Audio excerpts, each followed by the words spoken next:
I'm Jason, 38 years old, and I used to think my life was pretty close to perfect.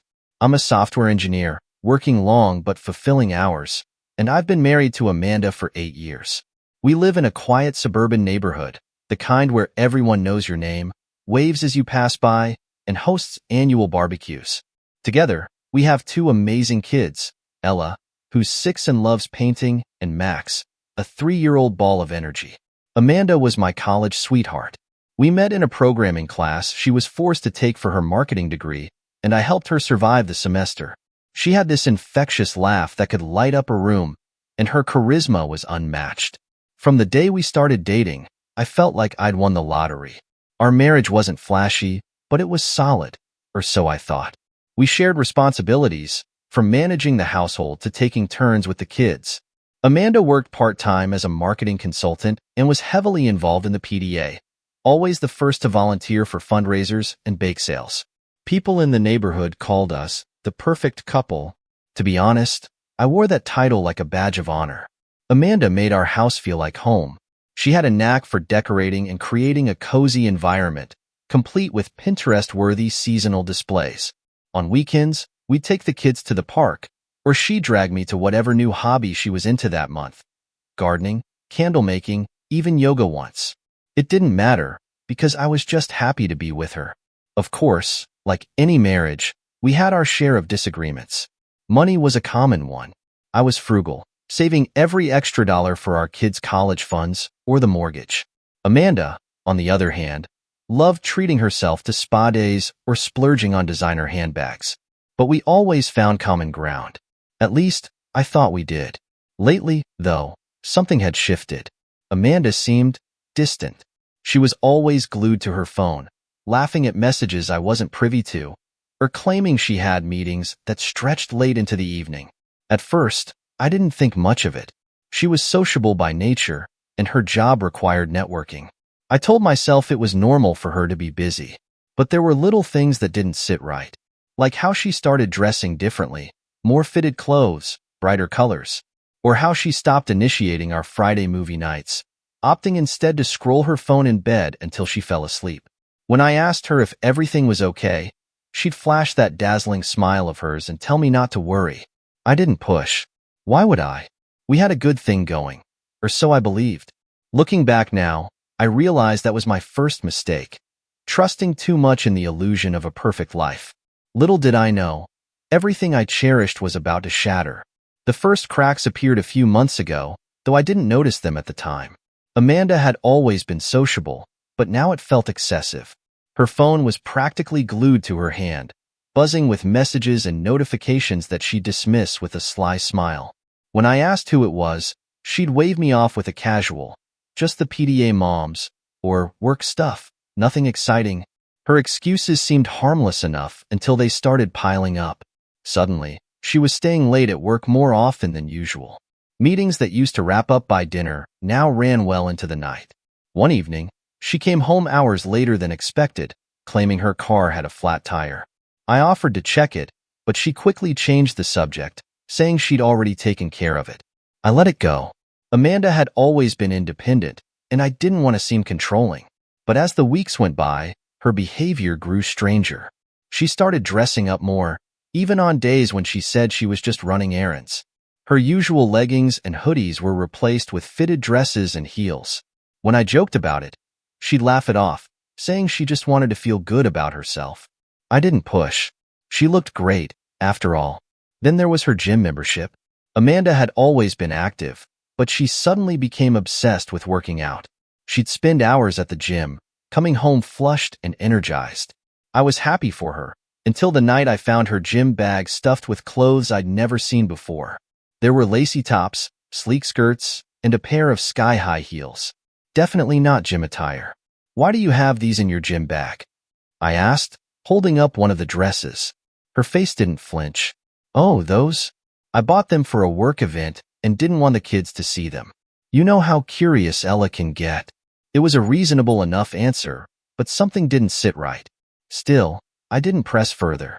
I told myself I was imagining things, overthinking because of stress at work. Amanda was a loving wife and a great mother. She'd never give me a reason to doubt her. But then came the weekend that changed everything. I was cleaning up the living room when her phone buzzed on the coffee table. Normally, I wouldn't even glance at it, but the screen lit up with a message preview. Can't wait for tonight. You're stunning. My stomach tightened. It wasn't from any of her friends, just a name I didn't recognize. Tony? Hey, Amanda. I called out, trying to keep my voice steady. Who's Tony? She appeared in the doorway, her face unreadable. Oh, just someone from work, she said casually. We're collaborating on a project. Her tone was breezy, but I couldn't shake the feeling that something was off. That night, as she disappeared into the bathroom to get ready for her work dinner, I realized I couldn't ignore the signs any longer. Something was going on, and I needed to find out what. The night Amanda left for her work dinner, I couldn't sit still. Every muscle in my body was tense as I watched her drive away. Her phone buzzed on the counter, and for the first time in our marriage, I felt compelled to invade her privacy. The message was from Tony. Can't wait to see you tonight. Bring that red dress. Red dress? Amanda didn't own a red dress, at least not one I'd seen. My hands shook as I put the phone down, my mind racing. Who was this guy, and why was he so comfortable texting my wife like this? I told myself to calm down. Maybe it was all innocent. Maybe it was just work-related, and I was jumping to conclusions. But deep down, I knew something wasn't right. Amanda had never been secretive before. She used to leave her phone lying around without a second thought. Now, she carried it everywhere, even to the bathroom. Unable to stop myself, I logged into our shared cell phone account. The call logs were a treasure trove of late-night conversations and repeated texts, all to Tony's number. The messages weren't just frequent, they were obsessive. Some were as late as 2 a.m. I wrote down the number and called a friend of mine who worked in IT. Can you trace this number for me? I asked. He agreed reluctantly, warning me not to jump to conclusions. I hung up and spent the rest of the evening pacing, waiting for Amanda to come home. She returned around midnight, her cheeks flushed, her smile wide. Dinner ran late, she said, breezing past me. The faint scent of cologne, one that wasn't mine, lingered as she kissed my cheek. My stomach churned, but I didn't confront her. Not yet. I needed proof. The next morning, my friend called. That number belongs to a Tony Collins. Lives downtown. Works as a fitness trainer. Fitness trainer. Amanda's new obsession with the gym suddenly made sense, and not in a good way. I thanked my friend and hung up, my mind spinning. I had to know more. I couldn't just accuse her without solid evidence. That night, after Amanda fell asleep, I crept into the garage and retrieved the spare key to her car. I scoured it, checking every nook and cranny until I found a receipt tucked under the passenger seat. It was for a hotel bar, 2 cocktails and an appetizer. Dated 3 days ago. My heart pounded as I stared at the slip of paper. Amanda had told me she was at a PDA meeting that night. I sat in the dark, piecing it all together. The late nights, the mysterious texts, the sudden interest in dressing up. It wasn't just in my head. Amanda was hiding something, and it wasn't just a harmless secret. This was bigger, more sinister. I decided I'd follow her next time. Whatever was happening, I needed to see it with my own eyes. Only then could I confront her and figure out what to do next. The following week, Amanda told me she'd be heading out for another work dinner. She stood by the mirror, applying her makeup with precision, her hair styled in loose waves that I hadn't seen her wear in years. She pulled on a red dress that clung to her in a way that left no room for imagination. My heart twisted. So this was the infamous red dress. You look nice, I said, trying to sound casual. She smiled at me in the mirror. Thanks. It's just dinner with some colleagues. Anyone I know? I pressed, keeping my tone light. Her hand paused mid-brushstroke, just for a fraction of a second, before continuing. No one you've met. Just work people. Work people. Right. I followed her to the door as she grabbed her coat and car keys. You'll be home late again? I asked, leaning against the frame. Probably. Don't wait up, she said with a quick peck on my cheek. As soon as she was out of sight, I grabbed my own keys and jumped into my car. My stomach churned as I trailed her down the freeway, keeping a safe distance. After about 20 minutes, she pulled into the parking lot of a luxury hotel downtown. My grip on the steering wheel tightened as I parked across the street, hidden under the shadow of a tree. She stepped out of the car, looking around briefly before walking toward the entrance. Moments later, a man, tall, muscular, and wearing a sharp suit, appeared and greeted her with a kiss on the cheek. My blood boiled. This must be Tony. I debated bursting in right then and there, but something held me back. I needed to know exactly what I was dealing with. I waited until they disappeared inside before making my move. Slipping into the lobby, I kept my distance, pretending to check my phone as they headed into the bar. They found a table in the corner, secluded but within my line of sight. I watched as they laughed, their heads leaning close together. She placed her hand on his arm, a gesture she hadn't used with me in years. The red dress sparkled under the dim lights as she twirled her hair around her finger. I couldn't take it anymore. My legs moved before my brain caught up. I was halfway across the room when I stopped dead in my tracks. Another man joined them, then another. Both greeted her like they were old friends, or more. She laughed as the three of them exchanged easy banter, sipping drinks and leaning into her orbit like moths to a flame. What the hell was this? I stumbled back to my hiding spot, my mind racing. It wasn't just Tony. She was meeting multiple men. The realization hit me like a freight train. This wasn't a casual fling or an emotional affair. This was something far darker and far more humiliating.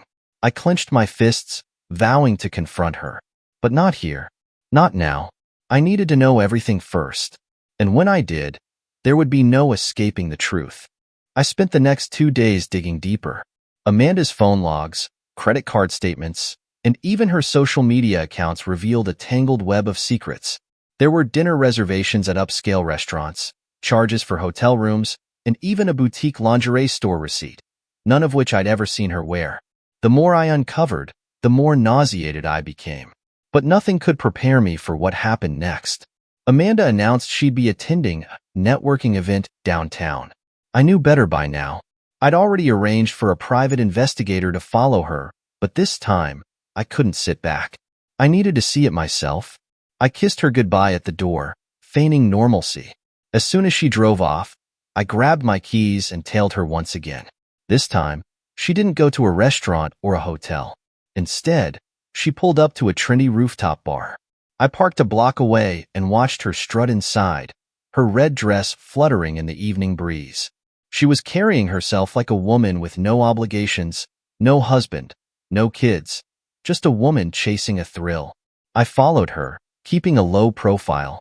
The rooftop was crowded, loud music blaring as laughter and conversation filled the air. Amanda made her way to a private seating area near the edge of the balcony, where 3 men waited. My stomach sank. It was Tony again, along with 2 other men I didn't recognize. All 3 greeted her like she was the guest of honor. Drinks flowed freely as they leaned in close, talking and laughing like old friends. Tony slid an arm around her waist, and she didn't flinch. Instead, she smiled and whispered something in his ear, earning a chuckle. The other 2 men watched with eager grins, like they were part of some inside joke. I couldn't watch anymore. My hands trembled as I reached for my phone and snapped a few pictures from behind a potted plant. The private investigator had warned me to collect as much evidence as possible if I planned to confront her. But this was more than I'd ever imagined. Just as I was about to leave, one of the men signaled for the waiter. He handed over a room key, his hand brushing against Amanda's. My heart sank as I watched her accept it with a coy smile. She leaned forward, kissing him on the cheek, and said something that made all 3 men laugh. Whatever this was, it wasn't just an affair. It was calculated, deliberate. I left the rooftop before I did something I'd regret. As I sat in my car, I stared at the pictures I'd taken. The woman in those photos didn't resemble the Amanda I married. She wasn't the woman who laughed at my bad jokes, held our kids' hands as they crossed the street, or whispered, "I love you," before bed. This Amanda was a stranger, someone I didn't recognize. I clenched the steering wheel, rage bubbling inside me. She had betrayed me, our marriage, and everything we'd built together. But now I had the proof. When she came home, there would be no lies, no excuses. This time, she'd face the truth and the consequences. I barely slept that night. Amanda returned home around midnight, walking through the door like nothing had happened. She hummed a tune as she kicked off her heels and dropped her purse on the counter. "Hey, you're still up," she said with a smile that felt like a slap in the face. "Everything okay?" I nodded, swallowing the bile that rose in my throat. "Yeah, just couldn't sleep." She leaned over to kiss my cheek, and the faint scent of cologne, not mine, hit me like a punch to the gut. "I'm going to take a shower," she said, disappearing down the hallway. The sound of running water filled the house, but my mind was consumed by the images I'd captured on my phone. Her laughing with those men, accepting a room key, kissing one of them. My hands trembled as I reviewed the photos again, the reality sinking in deeper with each glance. When Amanda emerged from the bathroom, dressed in her usual flannel pajamas, she looked every bit the loving wife I once knew. She climbed into bed beside me, kissed my shoulder, and whispered, "Good night, babe. Love you." I didn't respond. I couldn't. The next morning, I decided it was time. The kids were at school, and Amanda was sitting at the kitchen table with her coffee, scrolling through her phone. I set my phone down on the table with the gallery of damning photos open. She glanced at it, her face pale as her eyes darted from the screen to me. "Jason, what is this?" "You tell me," I said, my voice cold and steady. "Who are those men, and why were you with them?" She opened her mouth, then closed it, clearly scrambling for an explanation. "Jason, it's not what it looks like." "Don't you dare," I snapped, slamming my hand on the table. "Don't insult my intelligence by lying to my face. I saw everything, Amanda. The texts, the room key, the way you kissed them. How long has this been going on?" Her face twisted, torn between guilt and defiance. "It's not like that. I wasn't cheating. I needed to feel alive again. I needed something different. Something exciting." I stared at her, my heart pounding. "Something different? You think sneaking around, meeting multiple men, lying to your husband, and humiliating me is just something different?" Tears welled up in her eyes, but I felt no sympathy. "Jason, I never meant to hurt you. I love you, I swear. It was a phase. It's over now." I let out a bitter laugh. "Over? You think that makes it better? Do you even realize what you've done? To me? To our family?" Her tears spilled over as she reached for my hand, but I pulled away. "Jason, please. I'll fix this. I'll go to therapy. I'll do whatever it takes." I stood, shaking my head. "It's too late for that, Amanda. You didn't just break my trust. You destroyed it. And there's no coming back from that." Her sobs filled the room as I walked away, knowing there was no turning back. Amanda didn't give up easily. After my confrontation, she followed me from room to room, her pleas tumbling out like water from a broken dam. "Jason, please, let me explain everything. It wasn't about love. It wasn't about you," she cried, blocking my path as I tried to grab my jacket. "It was just—" I felt invisible, like I was stuck in this routine, and I needed to feel wanted again. "Invisible?" I repeated, spinning to face her. "Are you serious? I've supported you, loved you, provided for you. I've been here every damn day, Amanda. I've never made you feel unwanted." I know, she sobbed, clutching at my arm. "It wasn't you. It was me. I felt like I'd lost myself, like I wasn't enough." My laughter was cold and hollow. "So your solution was to sneak off and play some twisted version of The Bachelorette with 3 random guys? You think that fixes anything?" She flinched, but I wasn't finished. "You humiliated me. You lied. You turned our marriage into a joke." Her face crumpled as she sank to her knees, her hands gripping the edge of the counter. "I'll do anything to make this right," she choked out. "Please, Jason. I'll cut them off. I'll never see them again. We can go to counseling, whatever it takes." I stared down at her, my mind racing. Once, I would have done anything to protect her, to shield her from pain. But now I felt nothing but a hollow ache where my love for her used to live. "This isn't something you can fix, Amanda," I said, my voice low and steady. "You made your choices. Now you have to live with the consequences." I walked out, slamming the door behind me. The fresh air hit me like a slap, But it wasn't enough to clear my head. My phone buzzed in my pocket. Messages from friends who'd seen Amanda out with her group. Apparently, the whole neighborhood was buzzing about her late nights and suspicious absences. One even sent me a photo of her laughing with Tony at the rooftop bar, captioned, "What's Amanda up to these days? Thought you two were rock solid." I didn't reply. Instead, I forwarded the photo to my lawyer with a note. Prepare the papers. By the end of the week, word had spread. Amanda's carefully curated image of the perfect wife and mother was crumbling. PTA moms whispered in the school parking lot. Neighbors avoided eye contact. Even the kids started asking why mommy was crying all the time. When I picked up Ella and Max from school, Ella tugged on my sleeve. "Daddy, why is everyone saying mommy's in trouble?" I crouched to her level, swallowing the lump in my throat. "Sometimes adults make mistakes, sweetheart," I said gently. "But no matter what happens, I'll always be here for you." That night, Amanda tried again. She cooked my favorite meal, set the table with candles, and sat across from me, her eyes puffy and red. "Jason," she began, her voice trembling. "I know I've hurt you, but please, think about the kids. They deserve to have both their parents together. They deserve honesty," I replied, pushing my plate away. "And right now, the only thing I can give them is stability. Staying with you doesn't provide that." Her face fell, and I knew she finally understood. This wasn't a fight she could win. This wasn't a bump in the road. It was the end of the road. The next few days were a blur. Amanda tried every tactic. Tears, apologies, even fiery accusations that I was giving up on our marriage too easily. But I stood my ground. Her betrayal wasn't just an affair. It was a calculated series of lies that tore apart the foundation of our life together. One morning, as I dropped the kids off at school, Max, my 3-year-old, clung to my leg. "Daddy, when's mommy coming with us?" he asked, his big eyes filled with confusion. I knelt to hug him tightly, my heart breaking. "Mommy's taking care of some things right now, buddy. But don't worry, you'll see her soon." Ella, ever the observant 6-year-old, piped up.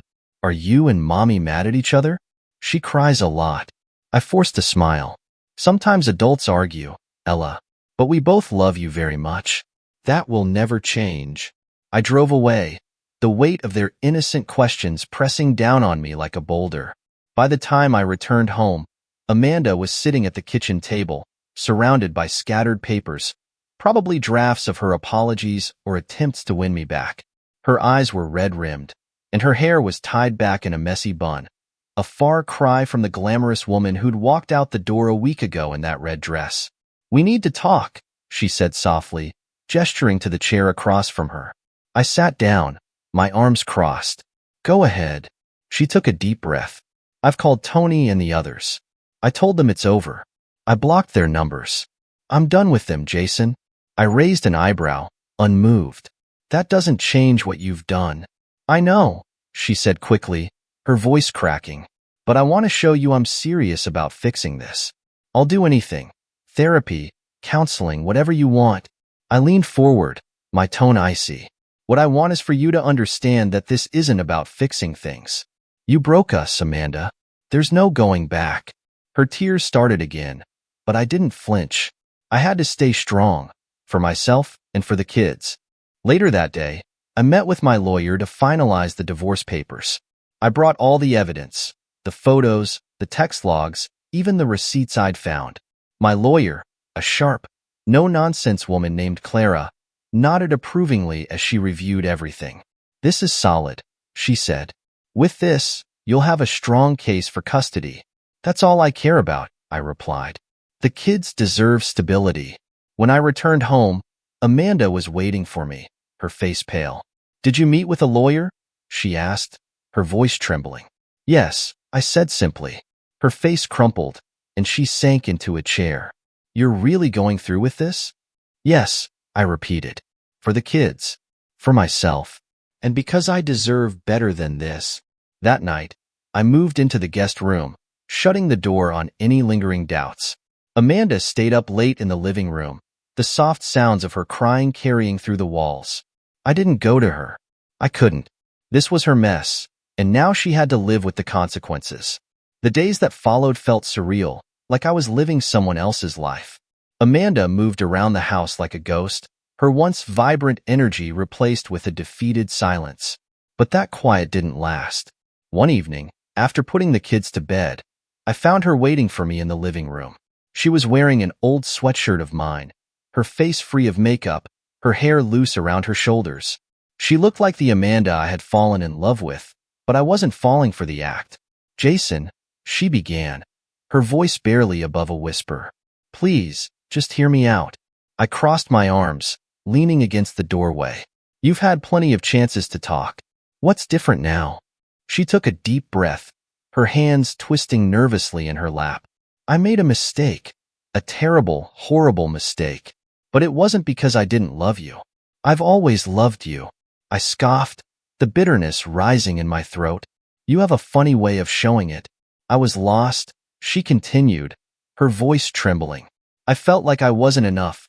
Not as a wife, not as a mother, not as a woman. And those men, they made me feel wanted."